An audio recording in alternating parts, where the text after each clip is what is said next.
तो कैसे हैं आप लोग। मैं आप सभी का वेलकम करता हूं हमारे YouTube चैनल बायो मंत्र में। आज के इस वीडियो लेक्चर में हम बात करेंगे हिस्ट्री के most important previous year questions की। चलिए स्टार्ट करते हैं बिना किसी देरी के।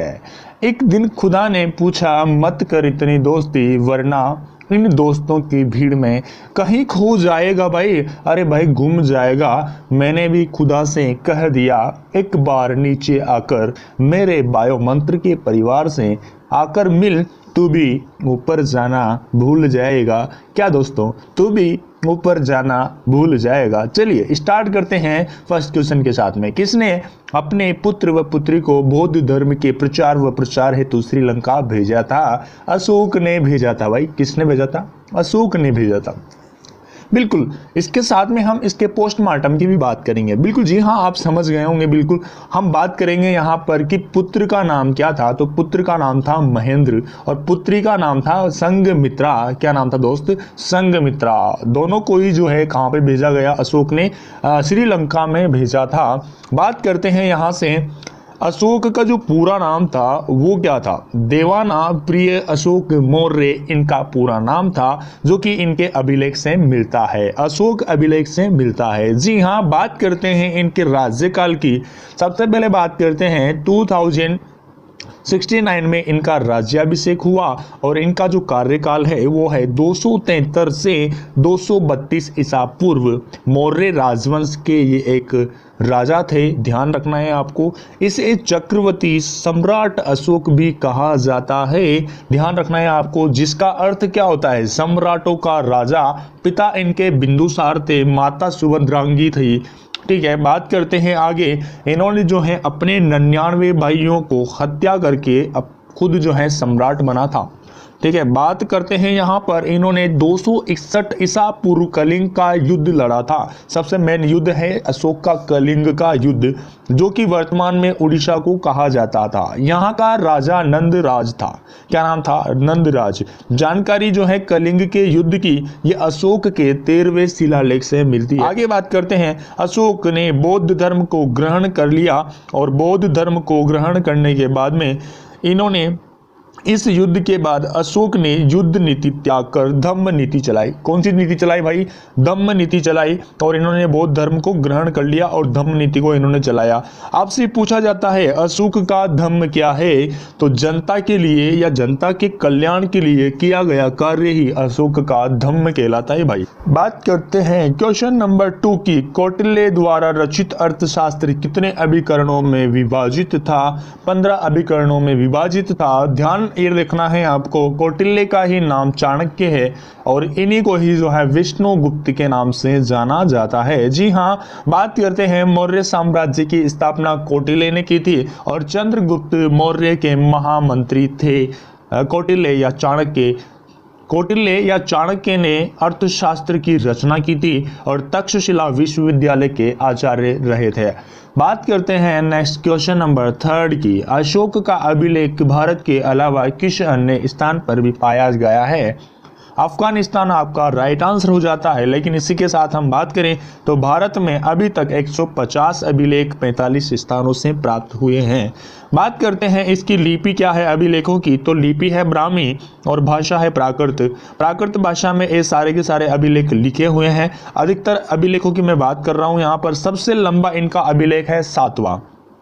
बात करते हैं उत्तर पश्चिम क्षेत्र से प्राप्त जो अभिलेख हैं उनकी लिपि अरेमाइका और खरोष्टी मिलती है। ध्यान दीजिएगा आप बातों पे। नेक्स्ट बात करते हैं क्वेश्चन नंबर 4 की। किस शिलालेख में अशोक ने घोषणा की, सभी मनुष्य मेरे बच्चे हैं? तो अशोक का जो शिलालेख है, प्रथम शिलालेख, इसमें इन्होंने घोषणा की थी कि सभी मनुष्य क्या है? मेरे बच्चे हैं। बात करें यहाँ पर कि अशोक के 14 शिलालेख हैं। कुल कितने शिलालेख हैं? 14 शिलालेख है, जिन्हें चतुर्दश शिलालेख कहा जाता है। अशोक के अभिलेखों को सर्वप्रथम पढ़ने का काम प्रिंसेप ने 1837 में किया था। आपको ध्यान देना है बात पे, क्वेश्चन है आपका।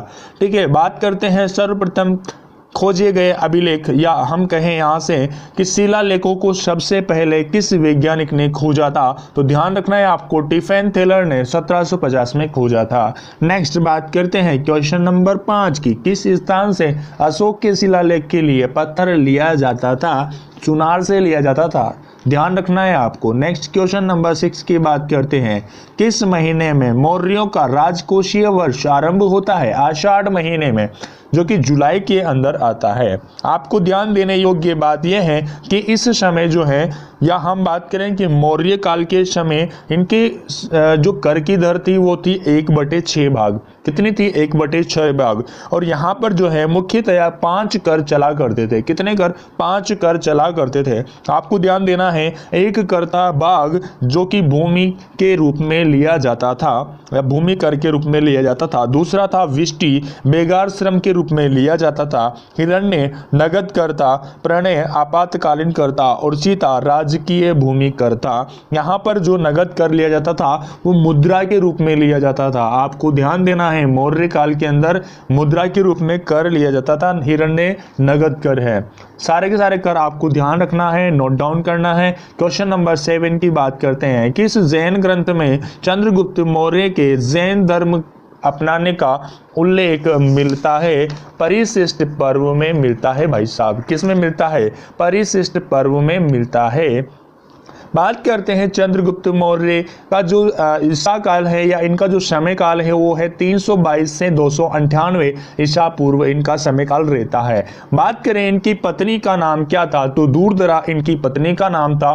इनके जो पुत्र थे उनका नाम है बिंबिसार, और भारत का प्रथम ऐतिहासिक सम्राट कहा जाता है इनको, क्योंकि भारत का मुक्तिदाता भी इनको कहा जाता है।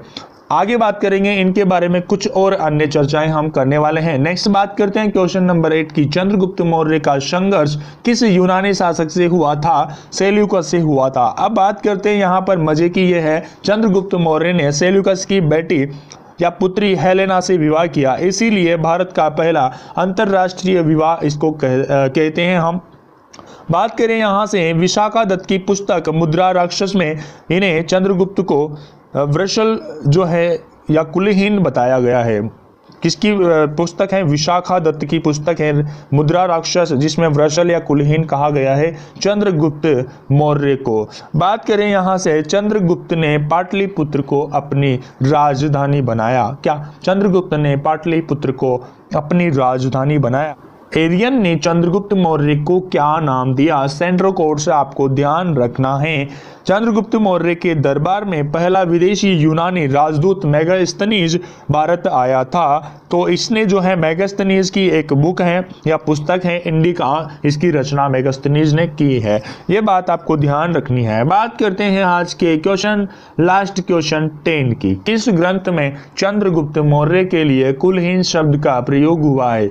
जैसा कि मैंने आपको पिछली कुछ क्वेश्चन के अंदर बताया है कि मुद्रा राक्षस जो है ये पुस्तक है अपने विशाखा दत्त की, और विशाखा दत्त में इनको जो है कुलहीन शब्द से इनको प्रयोग किया है, इनके लिए कुलहीन शब्द का प्रयोग किया है। बात करें चंद्रगुप्त ने जूनागढ़ में सुदर्शन झील का निर्माण करवाया था। जूनागढ़ में सुदर्शन झील कहाँ पर है? गुजरात के अंदर है। 12 वर्षों के अकाल पड़ने पर इस झील का निर्माण करवाया गया था।